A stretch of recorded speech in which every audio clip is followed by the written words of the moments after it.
Hello, candidates. I welcome you to the study of leadership and management. The topic is marketing management.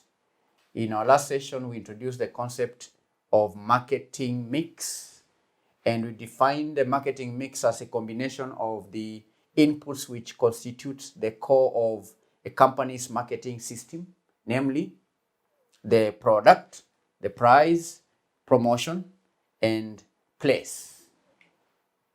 We also outline the features of a marketing mix. In our today's session, we will explain the elements of the marketing mix. Because candidates, we said in our last lesson that a firm creates its marketing strategy on the basis of the marketing mix, which is defined as a set of elements or inputs or variables that a firm controls and uses to respond to the needs of its target customers. In our today's session, we are going to discuss more about these elements. There are four main elements. We normally call the element the 4Ps. The 4Ps. This is the first one, the second one, the third one, and the fourth one. This place. Now, we will discuss more regarding the elements of the marketing mix. And candidates should be noted that these are not the only elements. These are just the key elements that form the core of the company's marketing system. There are other elements which we will also discuss in our today's session. So let's first pick the first element, which is known as the product. Product.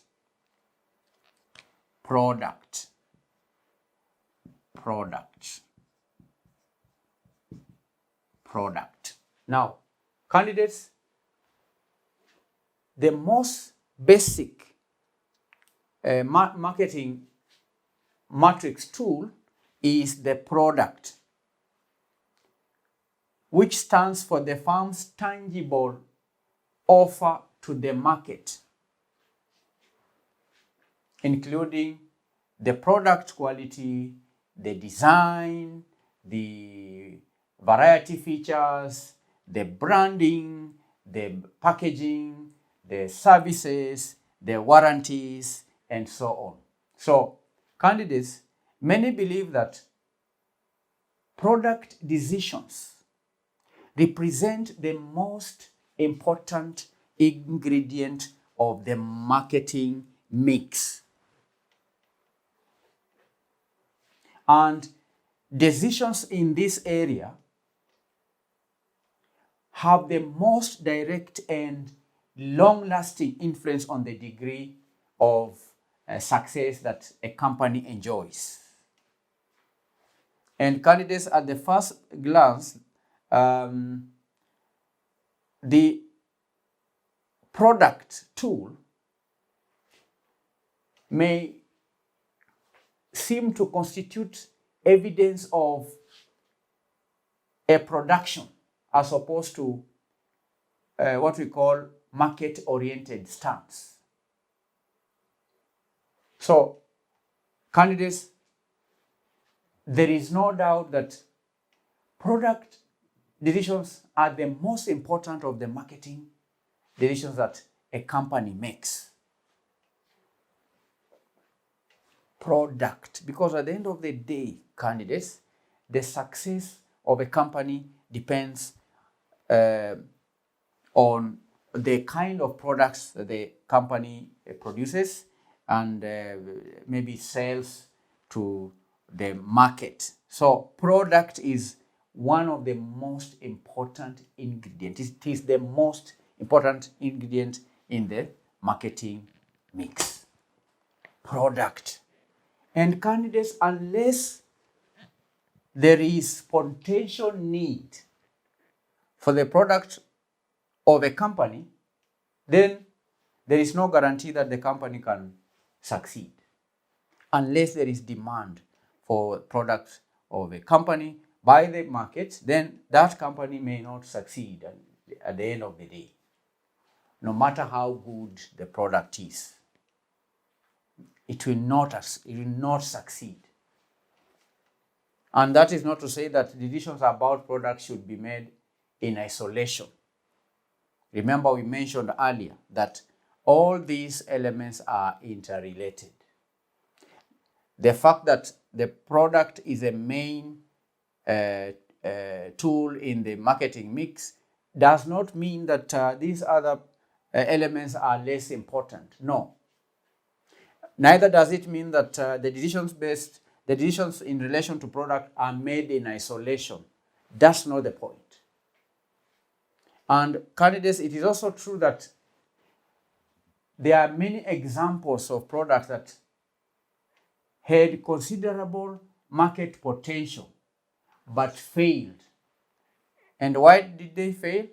Because of maybe poor promotion, poor pricing, poor distribution of the products, and so on. So a product may have potential for success in the market, but if inappropriate decisions are made in relation to these other elements, then that product may ultimately fail. And in effect, candidates, product decisions determine also the upper limit of a company's sales potential. Product. Every company must decide what kind of products they are going to produce, and product decisions are very key in the success, if a company is to succeed at the end of the day. That's the first element. Then there is price. The price. Candidates, a critical marketing mix tool is the price. And price is just the amount of money that customers have to pay for the product. The amount of money that customers have to pay for the product is what is known as the price. It includes deciding on wholesale or retail prices. Price also includes discounts. It may include allowances. Price might also include the credit terms and so on. So price should be commensurate with the perceived value of the offer, or else the buyer will turn to competitors in choosing their products. So pricing is critical. If poor pricing is done, the company can lose customers. So price is a critical tool. It is a critical marketing mix tool. Very critical. Price. Then they have what you call promotion. Promotion. Okay? But before promotion, we can mention the place. The place. Candidates, the place as a marketing mix tool refers to distribution. It stands for various activities the company undertakes to make the product easily available and accessible to the target customers. It includes deciding on identity, on recruiting, and linking the various middlemen and marketing facilitators so that products are efficiently supplied to the customers. Then, of course, there is promotion.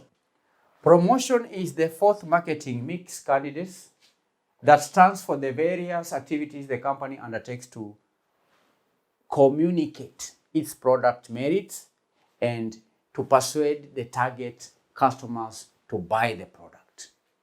It includes deciding on hire, deciding on training, or it also may include motivating salespeople to promote the products to, say, middlemen and also other buyers. It may also include setting up communication and promotion programs consisting of advertising, personal selling, sales promotions, there is public relations, and so on. So promotion is the fourth marketing mix tool. And as I mentioned earlier, these four are not the only elements. We have other elements like people.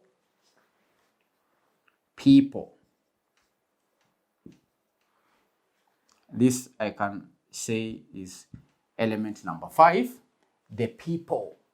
Now, candidates, all companies are reliant on the people who run them, from the sales staff to the managing directors. So having the right people is essential. Why?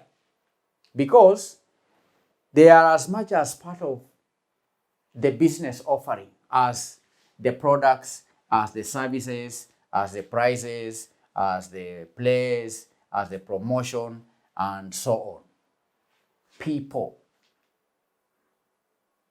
The success or failure of a company rests on people. This is a very important resource. A company may have the best products, the best price offerings, the best promotional strategy, the best distribution channels, but if the company lacks people who are properly motivated, people who behave ethically, then that company may not succeed in the long run. So people is another important element. Then there is processes.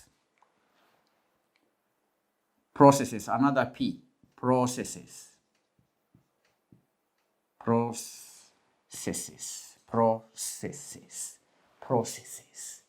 Now, candidates, the delivery of service is usually done with the customer present. In most cases, the customer has to be physically present. So, how a service is delivered is also part of what the customer is paying for. Processes. Then there is physical evidence. Physical evidence. Number 7, physical evidence.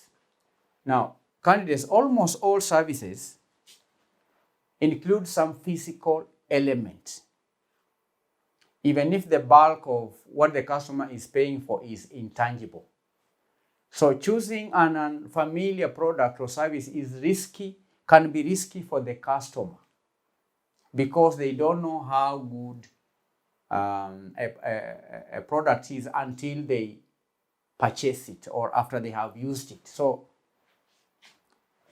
companies have the responsibility to ensure that, or let me say, they have the responsibility to reduce the uncertainty.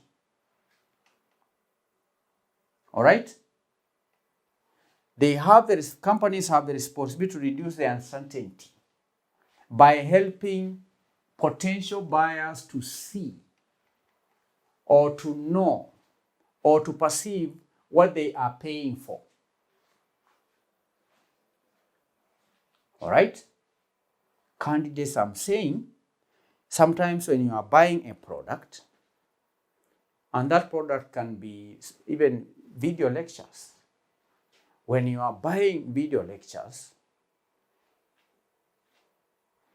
you may not be familiar with the kind of service or product you are purchasing, and that could be risky on your part, because you may not have had an experience of the video lectures until you purchase the video lecture. So it's the responsibility of the company that is selling the video lectures to reduce such uncertainty by helping the potential buyers to know or to see what they are paying for.